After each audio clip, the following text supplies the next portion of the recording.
Rock and roll. Okay, welcome everyone to the weekly Wednesday recovery coaching call. My name is Omar Pinto, and each week we help someone who is struggling with something or just needs a little bit of guidance, maybe some support. Maybe they're stuck. And today we are going to help Stephanie. So Stephanie, unmute yourself and please tell me, how can I help you?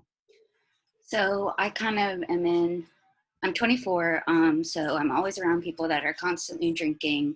Mm-hmm. My parents drink, my environment's pretty toxic. Mm-hmm. It's been that way my whole life, and I never kind of realized the difference or known the difference until now, and it's just hard for me to accept it and love myself and forgive and just move forward. And I need to figure out ways to handle myself in social situations because I'm slipping. Okay. And when you say I'm slipping, does it mean you're drinking or you're Mm-hmm. about? I'm drinking. I drank Okay. last night. Okay, you're drinking. So your parents drink. Mm-hmm. Do you live at home? I do. I live with Okay. my mom and my uncle, who's also an alcoholic, or recovering alcoholic. And my dad is a high-functioning alcoholic. Okay, so, and your friends? Yeah, but I mean, they're 24. They are not alcoholics. They're just 24. Yeah, they're just living their life. All right. Fabulous. Okay. All right. So 24 years old, still living with mom, a lot of alcohol, you're slipping. Okay. So there may be a lot of things you can do. There may be just a few things you can do. But this is an opportunity. No question about it. Anytime that we are presented with an obstacle or a struggle, it's an opportunity for us to learn. So, have you ever lived on your own?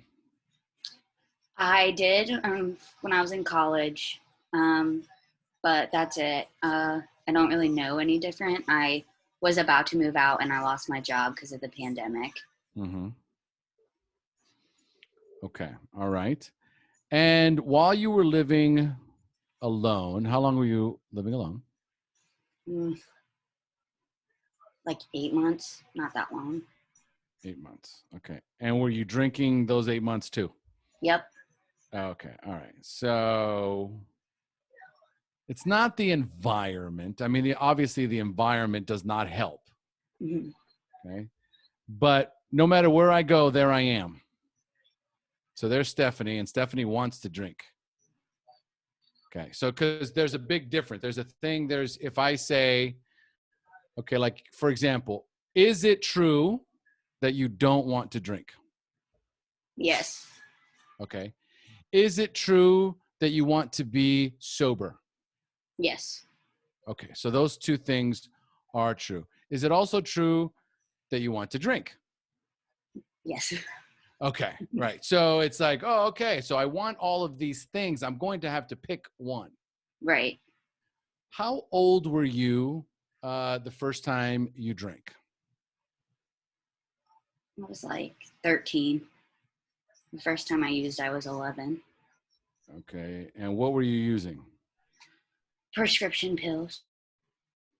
Okay.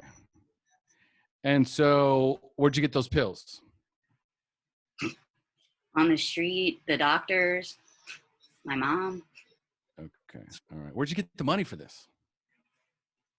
I sold drugs. Okay. Okay. So you were 11 years old selling drugs. I wasn't 11 when I did that. I was like 15, 16. Okay. Okay. So 15-year-old drug dealer. Okay. The story's becoming clearer and clearer, Stephanie. Okay. So here's this kid, 11 years old, does pills for the first time. What kind of pills was it? What was that first pill? An Ambien. Okay. And how did it make you feel? Euphoric. forgetful. Mm-hmm. What were you trying to forget? I think like the hatred for myself. When did you first start hating yourself? I was little. I remember I was just like unhappy, and I told my mom I wanted to die. Can you identify the age roughly, if you were to guess? I would say like middle school.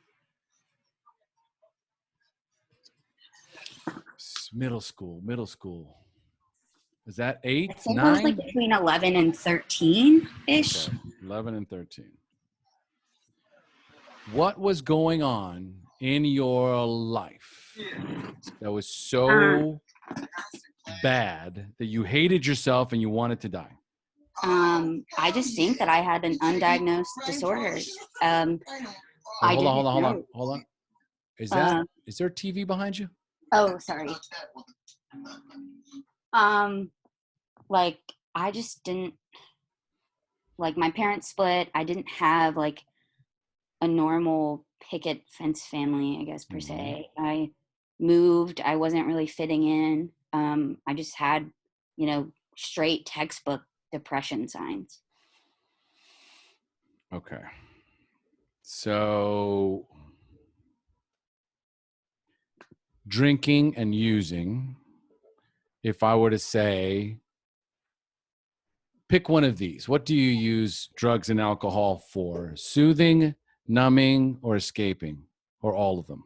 All of them. Okay. So, first of all, let's not give the drugs and the alcohol a bad rap. It's not their fault. So what's happening here is Stephanie has found a way to escape from her life because she's not happy. And she probably can't remember the last time she was happy. Not genuinely, no. So this unhappiness, what other words would you give to this? I feel I would say lonely, mm, um, stressed, mm. and definitely not good enough. So you said stressed, like heavy. hmm I'm very stressed out. Okay. Can you expand a little bit on what you are stressed out about? I'm getting my master's degree, so I'm working on that. And Nice. that's really stressful. I'm working. I'm stressed in recovery a little bit just because I feel like I'm slipping and I want to do Mhm. better. Um, and I just have a lot going on. Just like life itself happens sometimes, and I had to separate it. Okay. So lonely, stressed, and not good enough. Does that make you sad? Yeah.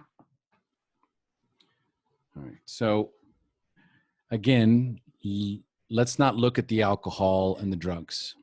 The alcohol and the drugs have comforted you when no one else has been able to. What kind of mom did you want? My mom was super absent. She didn't come to my games after my parents split. And I just saw all those other kids like supporting her. I didn't have that support. My dad never showed me love either. It was just kind of like, I filled up your gas tank for you. It's very financial. Um, and that was hard too. Just the constant nitpicking. So love was transactional. Yes. So if I were to ask you, have you ever thought about getting married and having kids? Nope. For what reason? I literally think I'm afraid to love and be loved and let myself dive into that feeling And I've said that, like, my idea of love is so skewed. What does being loved mean like to you? Just accepted for who you are, and like fun, passion, romance, lust, want. You know, I want to be able to let someone in, but it's hard. And, fun, passion, romance sounds like pretty amazing. Like, that sounds good to me. I mean, I want that. Fun, passion, romance. I want to be accepted for who I am. Okay. What do you think is preventing you from having that?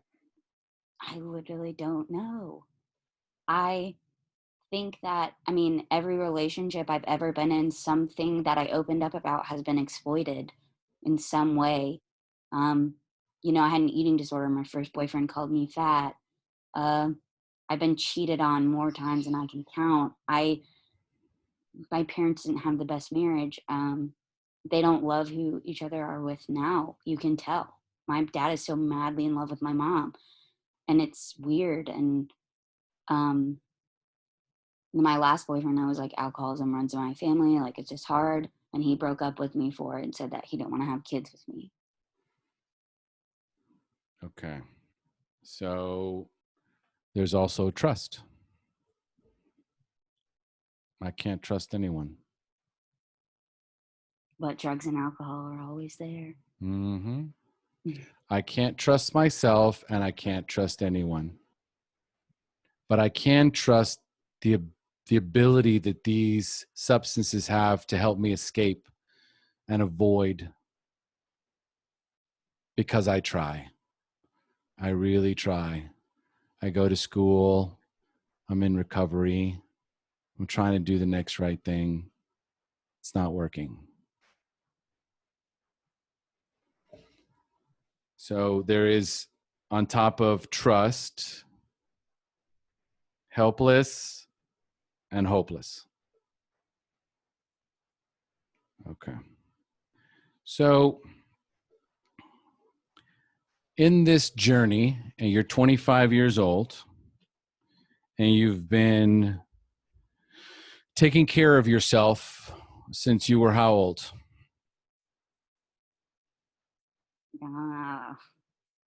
So I was 8. Mm-hmm. So 8 to 25, we're talking 12 years? 12 years of taking care of yourself? Mm-hmm. If, for example, you got pregnant, oops, and you carried this baby through, what kind of mom would you be? I hope like a cool mom my kid can come to me, and I'll support him and trust him and let him be him unconditionally. But he would play baseball.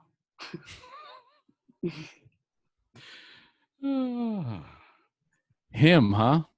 I want a boy. Mm. I actually want to adopt, but You went from not having kids to a boy that plays baseball, mm-hmm. and you lit up like a Christmas tree. Yeah. Yeah. See, here's what happens, Stephanie. There's families, there's people, especially people, there's a lot of people that I coach that come from very, very large families. And they also want to have very large families. And then some of them come from not such big families, but they also want to have big families. And it's always like, for what reason? For what reason? For what reason? And typically it's because we want a shot. We want an opportunity to give these little children of ours everything we didn't have. We want to give them the love and the support and the encouragement and the safety that we didn't get. And so they end up having 9 kids because they thought what they wanted was children, but what they wanted was really just an opportunity to love and care and nurture. I think you'd be an amazing mother. So here is my invitation to you, that someone who has had to raise themselves since she was 8 years old and now she's 25, would you say you know how to care for another human? Yes, I would say that's extremely valid. Okay, so here's what I know. I know how to care for another human. So I want you to imagine that you have this beautiful boy who plays baseball, and he's good. He's a good baseball player. And, you know, just like every other teenager, starts, you know, going to parties and hanging out with his buddies, and he gets caught up with drugs and alcohol. And so now he's 25 years old and he's struggling. He's struggling. And he says, Mom, I know you beat this thing. I know you did it, and I'm struggling. I need help. What should I do? What would you tell him? That he has my help and that I would do what I could to take care of him and support him. And that I was glad he came to me. What else would you do? I would give him a chance to see if he wanted to help himself too. Because, you know, you can't help someone who doesn't want it. So I would just be like, what do you think you want to do? Is it becoming a problem? I don't know what I want to do, Mom. I've tried everything. I've tried. I keep slipping, you know, and I'm still in school. I'm doing the best I can. And hold on. I need to do something. Right in the middle of, I mean, that must have happened on purpose. So I want you to imagine that's how life is, filled with distractions. Let me get back into character. Mom, I'm trying. I'm really trying. And I'm in school and I'm trying to get my degree, and I'm going in recovery. I'm still slipping, and I don't know. Like, I don't even know what I want, but like, I know you know what to do. What do I do? I would tell him he can either stay down or get back up. You trip and fall, you get back up.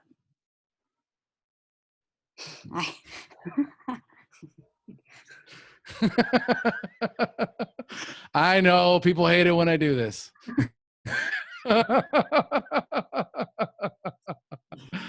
Stephanie, we're never down unless we choose to be.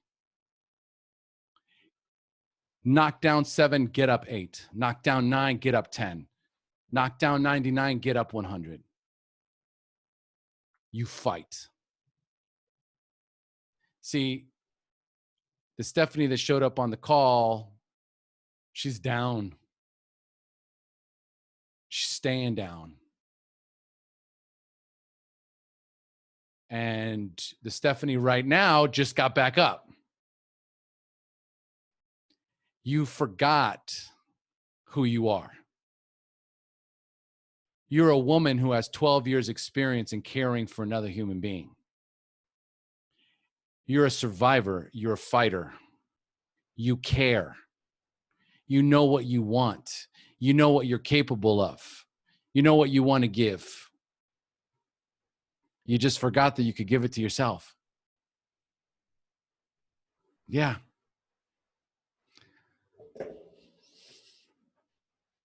So now what? Now I gotta go, get back up, stay up, and, give myself a hug. Let's do that. Let's do that. Let's do that. Oh, yeah. All right. Everybody join in. Yeah. Oh, yeah. All right. Let's do it again, Steph. And this is what I want you to say to yourself. Steph, it doesn't matter how many times you fall down, I know you can get back up. Steph, no matter how many times you fall down, I know you can get back up. I am so proud of you. I'm so proud of you. You fall down and you get back up. You fall down and you get back up. That's who you are.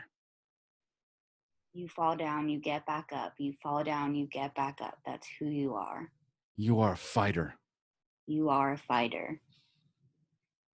I am a fighter. There you go. There you go. I am what else? I'm funny. I'm kind. Sweet. You are all of those things. You are ready. Say, I am ready. I'm ready. I am not afraid of addiction. I am not afraid of addiction. Because addiction is not my problem.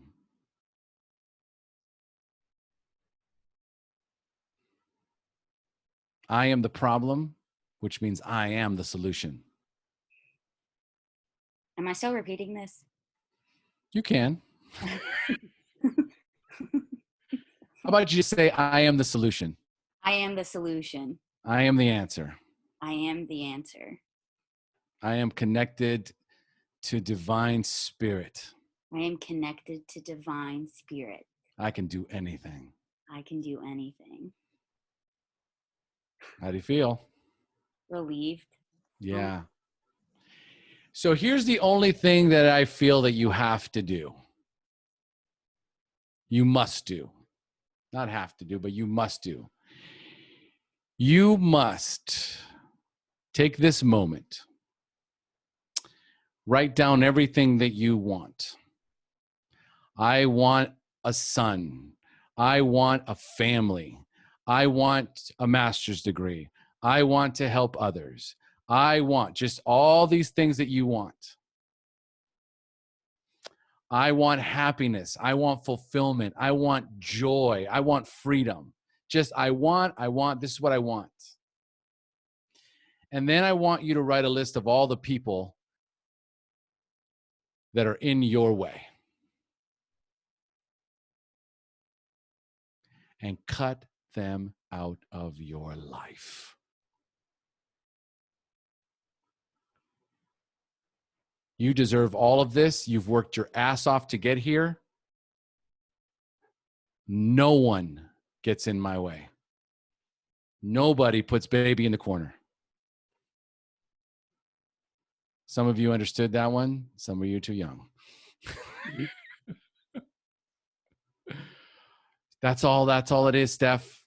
You know what you want and you've got people in your way. You just make that list of people that are preventing you or have prevented you from having what you want. You cut them out of your life and you find people like us.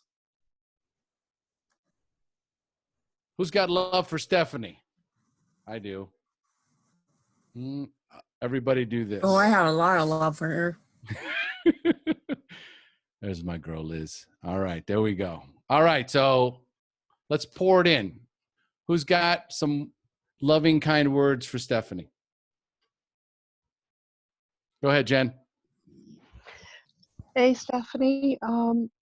You make me want to cry again.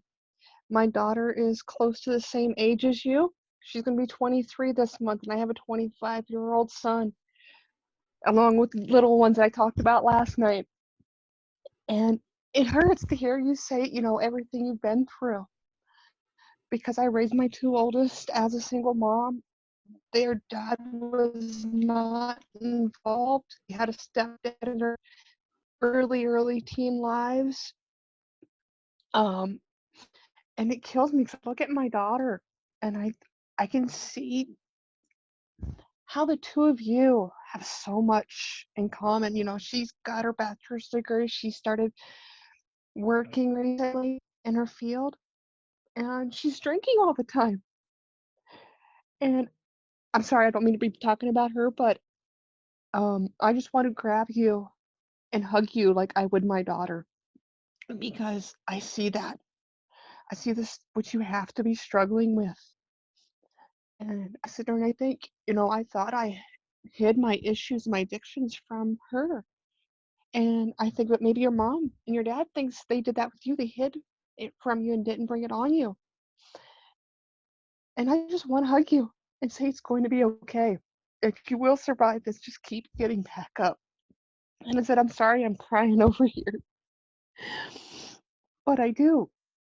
I didn't realize how young you were until today. And girl, just get back up every day and reach out to the young ladies your age, your friends that are your age, because maybe they're struggling too and they don't realize it. And they've got nowhere to go to because that's, you know, my daughter started her heavy drinking in college. She probably drank a little bit as a teen here, but she didn't really start till she went away to college. So keep getting back up and just reach out to anybody, any of us old 40-some-year-old women that have 20-some-year-old kids and little pains in the ass teenagers and preteens, because we will virtually reach out to you in these groups because we understand, believe it or not, we understand the struggles. And I know I'm rambling now, but I just wanted to tell you, girl, reach out to us. We will help you keep getting back up. And kids are an amazement. I promise you. Someday you will have kids and they will drive you just as crazy as every single one of mine from 8 to 25 drive me, and they're worth it. That's all I got. I love you, girl. Keep getting back up, and thank you for sharing today. Love you, Jen. Great job. Great share. Who's next? I'll jump in, if you got a minute. You got a minute. You got more than a minute. Take your time. Hey, Steph, it's great to hear you. Thanks for your honesty and sharing. Great advice. I didn't get here till I was almost 50. I didn't get sober till I was almost 50, and I drank for a long time. And one thing that was told to me is like the elevator's going down, and it's up to you to decide when you want to get off. And you can get off when you're 49, or you can get off when you're 19, whatever age it is, and you get off when you get off. But one of the things you said that kind of related, I thought about when you shared your story, is like I have these superpowers in sobriety. Right now, I can do anything I want. Like I have crazy stuff. Like I'm like whittling stuff. Like I might be the best whittler in the world. Like I have guitars everywhere. Like I have guitars. I don't even know how to play the guitar. You know what I mean? Like I may be the best songwriter. I try everything, right? Like, and like that's the beauty of being sober. If you hang on and you do this, you can do anything. Like he literally, like, I think I'm a superhero. Like you have these skills. I have a 21-year-old. I have two 21-year-old twins, and one of them drinks pretty heavily, and I'm trying to I hope they get this early, and they can do anything if they put their if they stay sober and stay on this path. And I believe that. I believe, like, I can have regrets that it took me till I was almost 50 to get here, but there's one of the promises that talks about we won't regret the past, and I urge you to, like the other speaker said, reach out to people, man. I didn't do that. I didn't ask for help.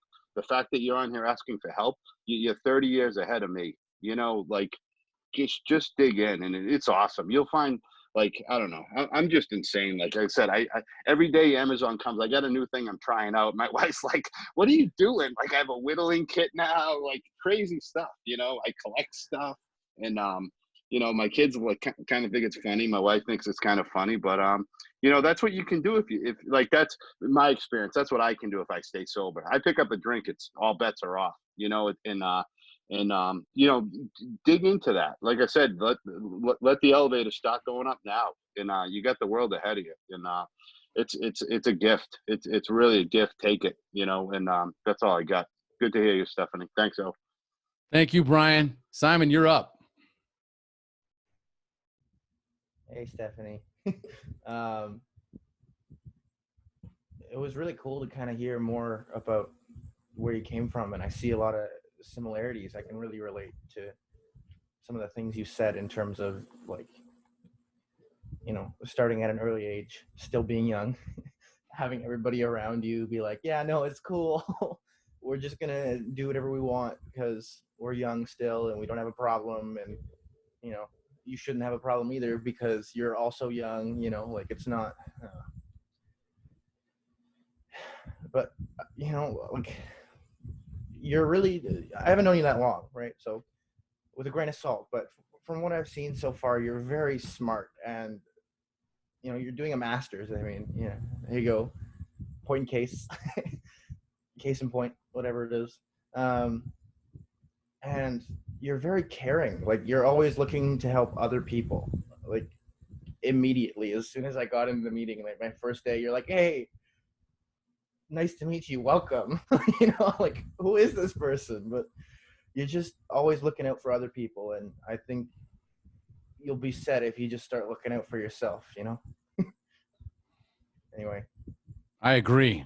Hey, Simon, what was that thing that was around your neck? It looked like a big bear. it is a big bear.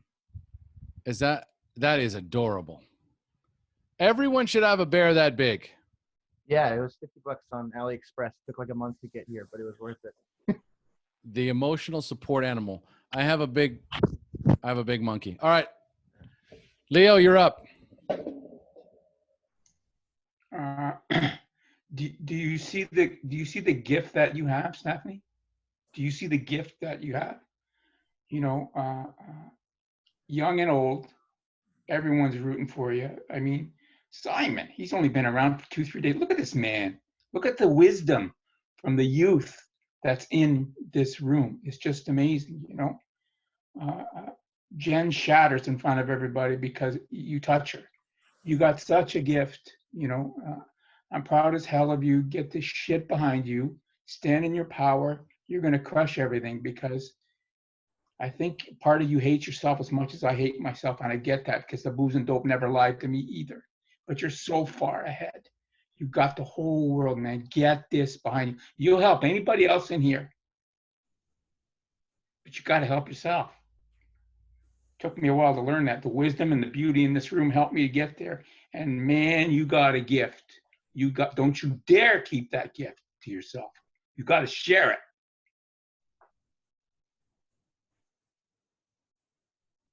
I got to tell you, this surprisingly feels amazing. Like, now I understand why kids have teddy bears. Like, this is like, I just want to keep squeezing it, because there's something very comforting and soothing about this monkey, right? And I got the monkey off my back, but now I'm holding the monkey in my lap. All right. Anyway, Liz, you go. Sorry, I'm here. I am so grateful for this platform and for all of you. I know that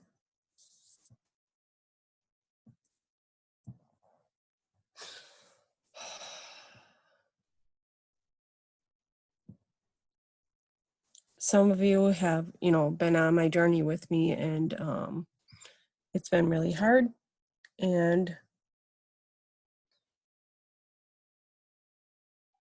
I just feel like crap. Like, I feel like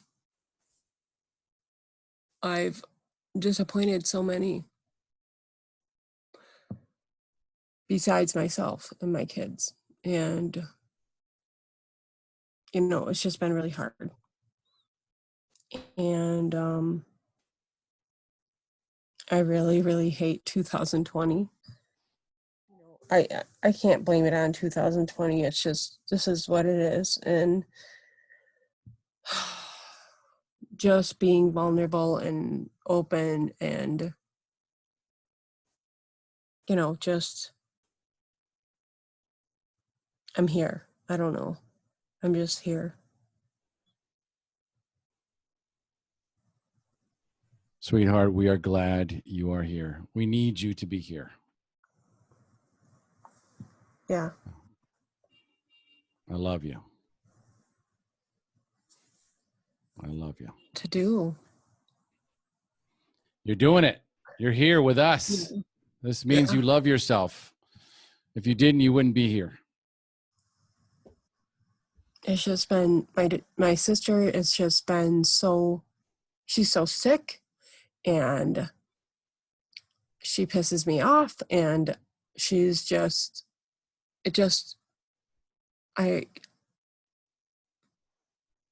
for 2 years now, she's just been drunk nonstop. And I've been trying to help her. And then she's gone now. And then, I don't know, it's just, I go to her house and then I find all this alcohol and I drink it. And what? For what? I'm just so mad.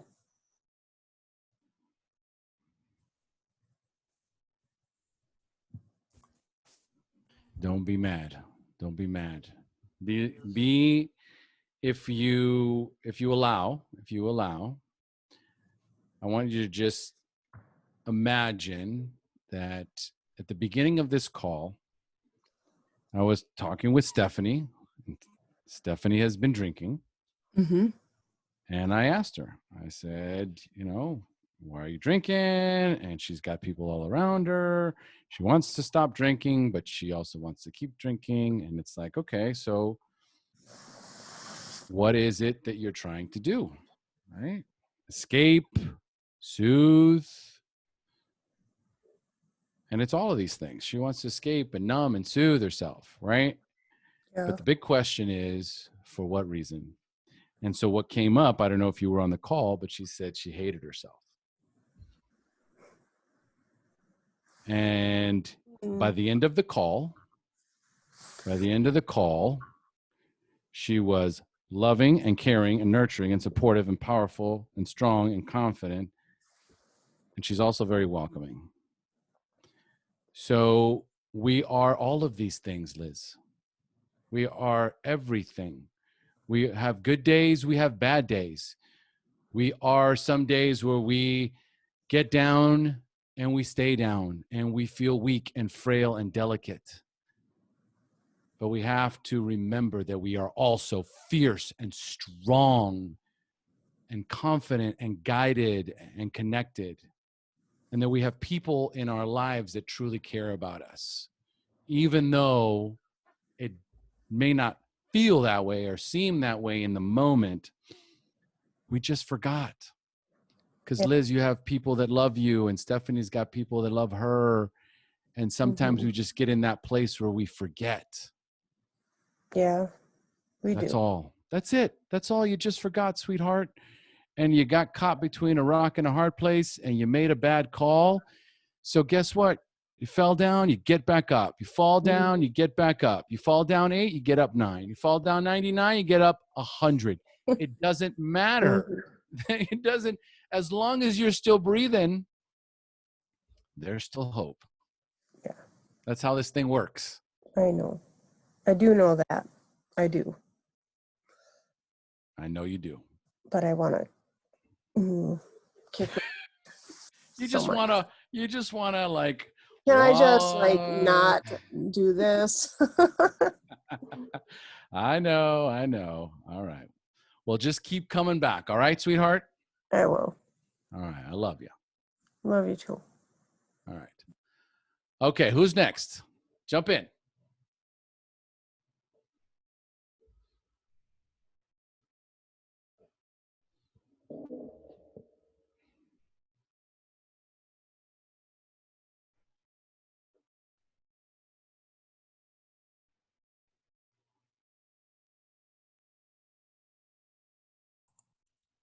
Hey everyone. For sharing what's going on for you today. what has been going on for you for a while. And I didn't hear, maybe you shared it. What are you studying for your master's? You'll never guess. School counseling. Right on. Cool. I kind of figured from your sharing it was going to be something in that field, and it was okay if it wasn't going to be anything in that field. This is like the first time we've met. I may have met you before, but this is only my second time in this group. So I'm still learning and listening and taking notes. And same thing for you, Liz. Thank you very much for coming on and sharing where you're at. I know what you mean. Mine's very minimal today. I got up and realized I am not going to go to the chiropractor tomorrow. I am overwhelmed. I'm tired. I just need to be home. I need to stay where I am. And the old pattern would run away. My new pattern is make a text. I'm too chicken to make the call. Make the text and said you're not coming in tomorrow, but you're willing to come next week. So there I am. And to me, that's a fall down because I normally stay on schedules. And I thought, no, what's staying on schedule is taking care of me. So I really appreciate the two of you for coming on and sharing. You know, you're in the middle of a fall, and yet at the same time, you're sharing. So to me, you're standing up. And I just have to affirm for you, your day's going to get better. You've made mine better. So I feel like I have company now. So thanks. Thanks, Wendy. Edwin, go. Yeah, hi everyone. I really thank you very much for sharing. I think, like everyone said, from my perception, you are a warrior, you're a fighter. So that's huge. There's a saying that goes, if you surround yourself by 5 successful people, you'll be the 6th. If you surround yourself with 5 sober people, you'll be the 6th. If you surround yourself with 5 spiritual people, you'll be the 6th. And that has a lot of meaning. We get the energy from the people that we surround ourselves with. You know, we either consciously or subconsciously, those patterns of behaviors, those attitudes, those thoughts, those patterns, we are reinforcing in ourselves, whether it's a positive one or a negative one. So eliminating those people will definitely start steering you in the right direction. And then focusing on the people who you do want to emulate, who you do want to think alike, who do you want to get that energy from, you know, because we are like spiritual sponges and energy sponges, and thoughts, emotions, situations, places, people, and things are also energy. So I, to a great extent, try to surround myself with the things that add value, that steer me into positive aspects in my life, you know. So yeah, surround yourself with us and you'll start seeing some changes. Thanks, Edwin. You know, there is something to be said about these stuffed animals. You know, like this is my daughter's, and it's been sitting up there. It stares at me every single day, right? And then I was like, God, that sounds like. I wonder if that would work. It works. Like it's for whatever reason, it's working. Like I feel like I'm hugging or getting a hug, whatever. All right, who is next? I'll jump in. Wonderful.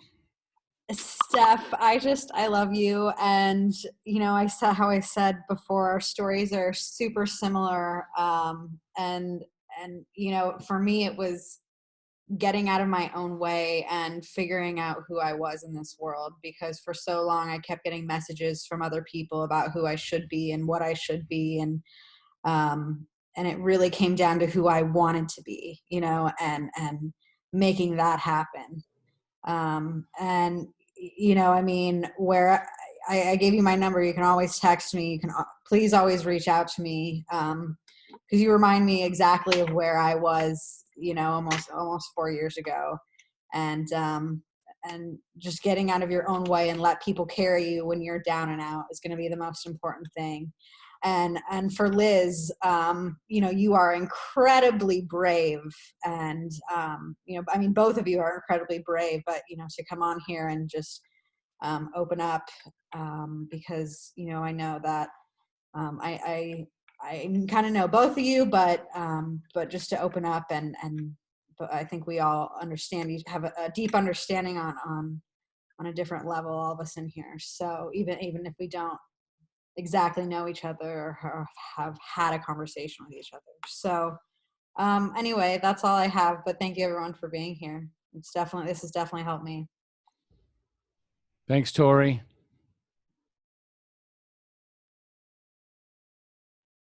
Janine, did you want to say anything?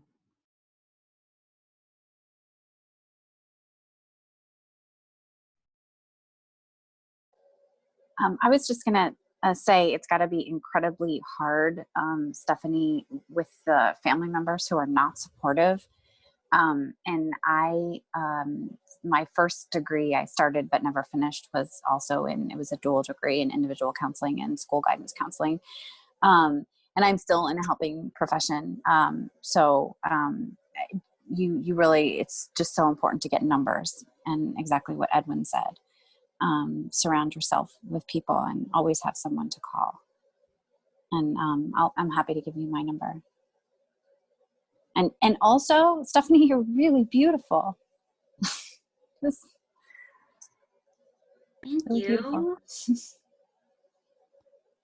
She is a ray of sunshine now, isn't she? My goodness. You know, I'm grateful too to be like my age. You know, I just got one of my youngest clients. She's 25.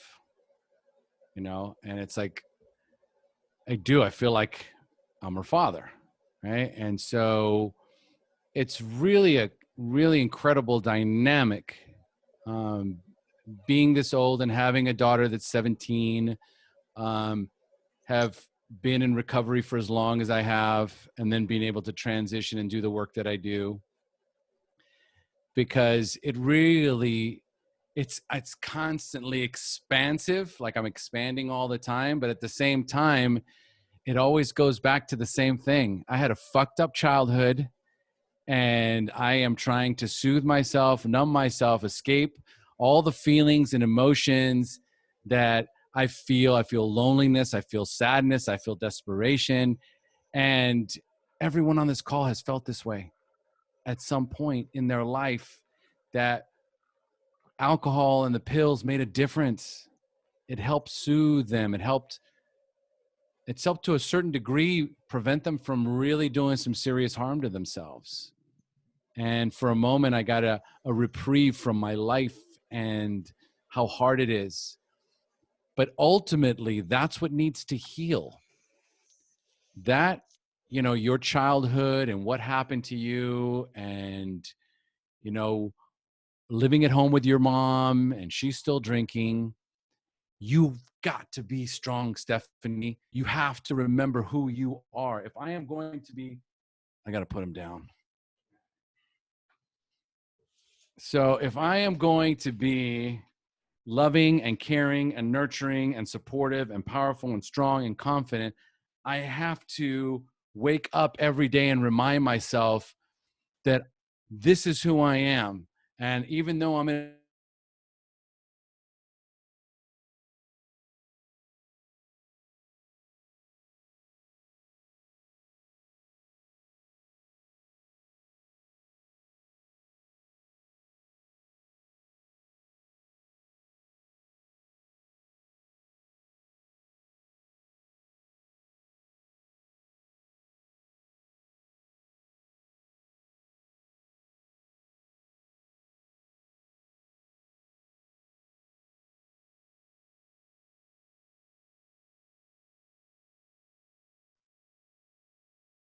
All right. Well, don't know where Omar went. Sure. Nomar now. I'm sure he'll be back in 2 seconds. Oh, I thought it was me who was frozen. I'm like, oh man, what happened? oh man. I think it's interesting that we're all at the point when he says, and this is where I am. Like, I am? I am what? Oh, okay, I get to decide for myself. Where am I? Omar, Omar, we're thinking of you.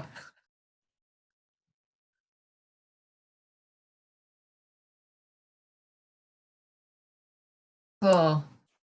Like, we're all in this together. Cool.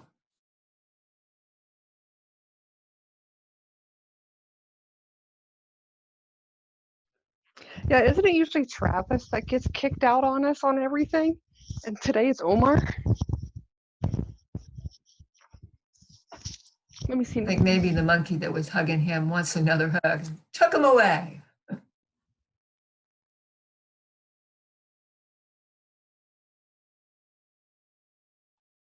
Or he's with Rogers. All right. Well, while Omar, we wait for Omar to come back. Does anyone have anything else? Well, I was going to show you. Everybody's showing their big stuffed animals. I'm going to show you my daughter's narwhal. What's it called, Caitlin? Narwhal. It's a narwhal. Sorry. Here, I'm going to turn the camera around. Caitlin, show the narwhal. Hey. I'm trying to talk to somebody. But she has this big old narwhal, which looks like a. You're literally showing them. Oh, sorry. That's a sweet narwhal. Yes, this big old thing that she snuggles with every single night. Now I can turn my video off, maybe. There we go. Yeah, that's what she snuggles with every night. Everybody's big stuffed animals got me thinking of her her whatever that thing is. Narwhal. You need one then.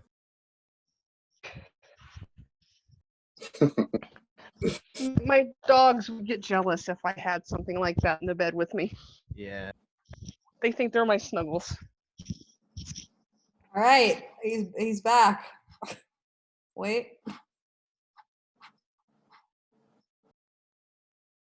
You got to unmute yourself. Oh, there you go. Sorry about that, Steph. It's right in a roll there. And anyway, I don't know where I left off, so I'm just going to start over. Okay. So Steph, I want to remind you of something as you leave this call today, that you have access to those feelings, these feelings of power, every single day, whenever you want them, because this is who you are. You are a loving, caring, nurturing, supportive, powerful, strong, confident woman. That is who you are. And you taught yourself how to be all of those things because it's the only choice you had. You had to care for yourself. You had to love yourself. You had to nurture yourself. That was your journey. That was to a certain degree your gift.